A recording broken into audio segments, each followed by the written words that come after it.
The Group of Least Developed Countries, LDCs, was established in 1971 by the United Nations General Assembly with a view of attracting special international support for the most vulnerable and disadvantaged members of the UN family. Since then, the international community has set concrete and quantifiable support measures for LDCs in the field of official development assistance, ODA, trade, climate change, technology transfer, and related issues. From the 5th to the 9th of March 2023, heads of states and officials from different nations gathered in Doha, Qatar, for the 5th United Nations Conference on the Least Developed Countries, LDCs. The president of the conference, Sheikh Tamim ibn Hamad, Emir of Qatar, was the first to make a statement during the opening ceremony as chairperson of the plenary. In his statement, he announced Qatar's $60 million United States financial contribution towards the implementation of the Doha Program of Action. Our turn reiterated the need for international solidarity in combating crises worldwide. Based on the state of Qatar's firm commitment to supporting the contribution of least developed countries, I announced a financial contribution of a total amount of $60 million, of which $10 million will be allocated for supporting the implementation of the Doha Program of Action for LDCs.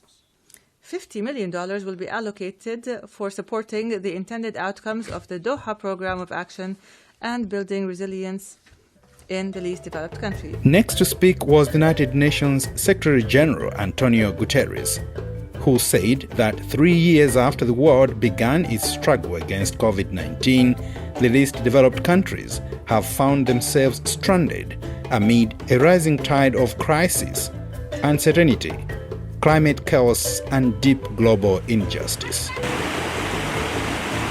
Least developed countries face interest rates that are up to 8 times higher than developed countries, and it is only getting worse. Today, 25 developing economies are spending over 20% of government revenues not on building schools, not on feeding people, not on expanding opportunities for women and girls, but solely on servicing debt. Some have seen debt service payments skyrocket by 35%. So, Excellencies, least developed countries need a revolution of support across 3 key areas. Further, the UN chief stressed the need for development partners to support the implementation of the deliverables and the achievements of the Doha Program of Action targets without any more excuses.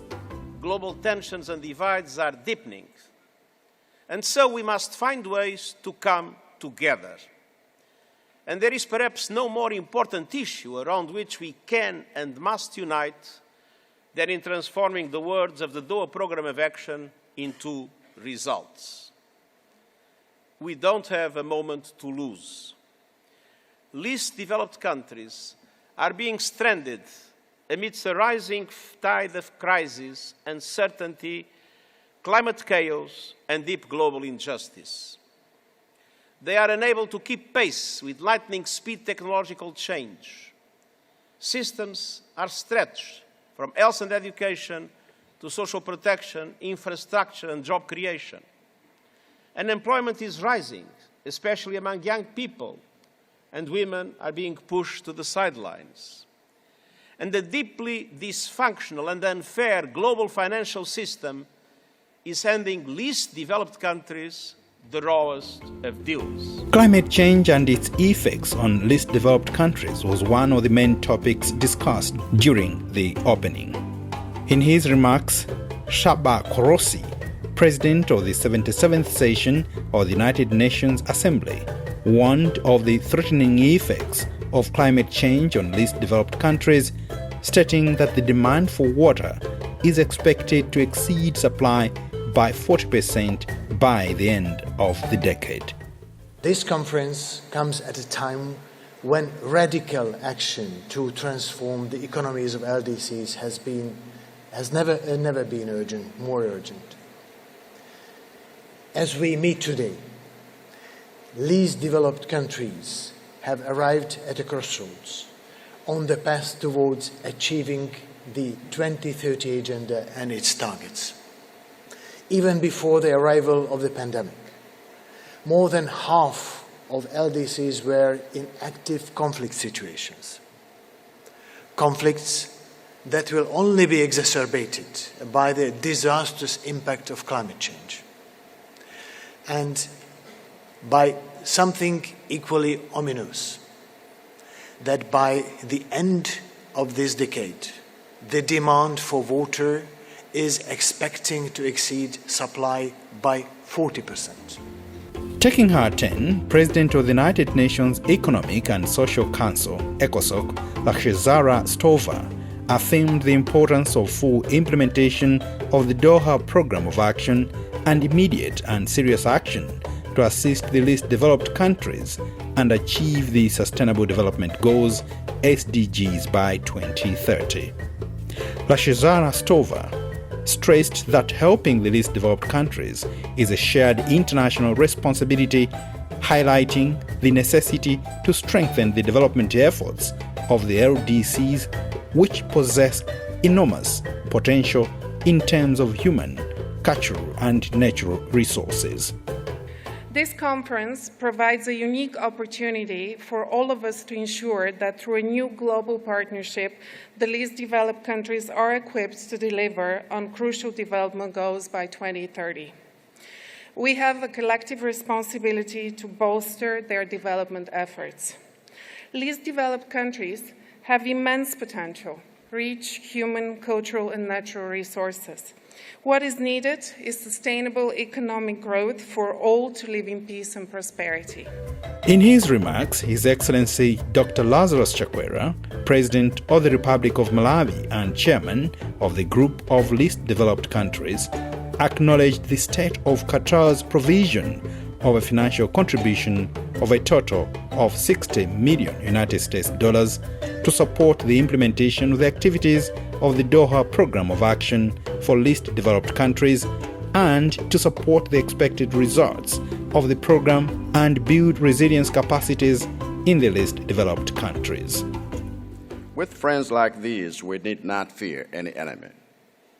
In fact, the enemy we need to be most vigilant against is our own complacency. We must recognize that what we are doing here in Doha makes this a pivotal point in world history. Just as the ancient era of world-conquering, warmongering kingdoms and empires gave way to a modern era of world-policing, wealth-controlling, earth-polluting superpowers, so must this era give way to a postmodern one in which international and multilateral cooperation between nations that treat each other as equals rules the day. We cannot afford to have the momentum of the Doha Programme of Action suffer the same disruptions the Istanbul Programme of Action suffered. As such, we must not focus so much on what other nations have that we do not. The greatest progress is always made by those who focus on what they themselves have and how to use it to build something better. We have the UN Sustainable Development Goals as a reminder of the better days that lie ahead of us. So let us not give up. Let us press forward to finish what we started, and I'm sure that our development partners will respond with the necessary technical and financial support the same way the state of Qatar has done. The Prime Minister of the People's Republic of Bangladesh, Sheikh Hasina Wazir, affirmed that the Doha Programme of Action 2022 to 2031 is a guarantee of hope for vulnerable countries and that the international community must renew its commitment to its implementation to achieve structural transformation in the least developed countries. We are pleased that Bangladesh qualifies for LDC graduation. We now look forward to graduating in 2026. Bangladesh is the only LDC among the world's 50 largest economies in terms of GDP. Our march towards graduation is also marked by our efforts at just, inclusive, and sustainable development. For 5 days, delegates held plenary sessions where issues about the world economic crisis, climate change, and other topical issues were deliberated at length.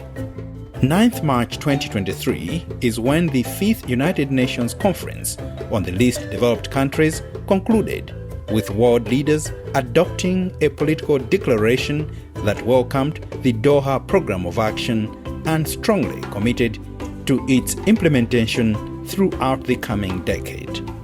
Speaking at the closing ceremony, Amina J. Mohammed, Deputy Secretary General of the United Nations, observed that the Doha Program of Action represented a clear blueprint for recovery, renewal, and resilience in the world's most vulnerable countries.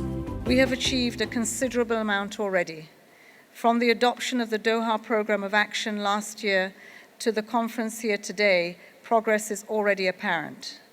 From the Partners to Connect Digital Coalition, delivering digital transformation to LDCs, to the new partnerships announced to the Private Sector Forum, we are seeing genuine commitment. But we must go further still. You do not need me to repeat the range of crises we are facing. Crisis has hit the LDCs hardest. What is needed now is a deep and a long-standing commitment to the vision of the Doha Program of Action. As we move forward to hugely significant events in 2023, the UN Water Conference, the Food System Stocktake, the SDG Summit in September, and COP28, among others, we must continue to prioritize the LDCs at the center of these summits. If we are to have any hope of achieving the SDGs, we must put first those who are farthest behind on their development journey.